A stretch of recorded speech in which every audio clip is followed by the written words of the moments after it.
Well, let me tell you, that's another big difference in this race. I've served in the state legislature, and I've served in the Congress. It's like night and day, believe me. For those of you that have played sports, it's like the difference in playing junior high ball and the difference in playing high school, or excuse me, not high school, but college ball or in the NFL. It's a big difference. It's a big platform. One of the things that operates Washington, D.C., I'm not saying it's right, but it is a fact of life, is everything back there is run by seniority.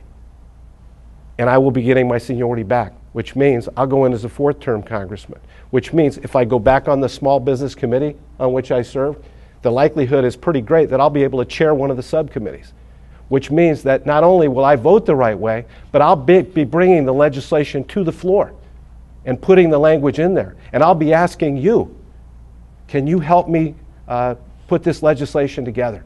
Can you help me figure out what are the best things that we can do to move small business along? And then I will be able to not only vote the right way, but carry it, lead on it, and get it out there on the floor and get it voted on. I think that's a big difference. Right now, America is not just at a crossroad. We've already taken a big left turn.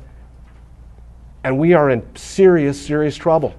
If we don't make some major changes to the way we're doing things, I fear we will not get back on track. That's the reason I'm running. I'm not running so I can be a congressman again. I've already checked that off my bucket list. I'm running because I'm scared. I'm fearful of where we are as a nation.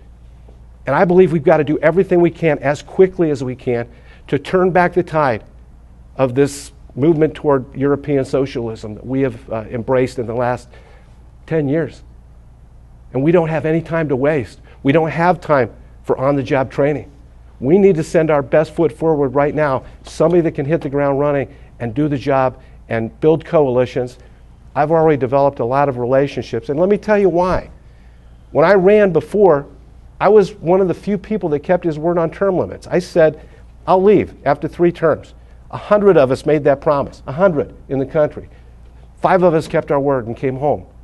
What that does, the reason I bring that up is so many of my colleagues have said to me in Washington, D.C., Matt, you hurt yourself politically to keep your word. We know that if you give your word to us, you're going to keep it. Because it's easy to keep your word when it doesn't hurt you in any way. But the true test of character is when you have to give up something to keep your word. And I did. I would probably still be there today. I won my last term with over 60% of the vote. But I chose to keep my word. And that's built a lot of credibility with a lot of people back there.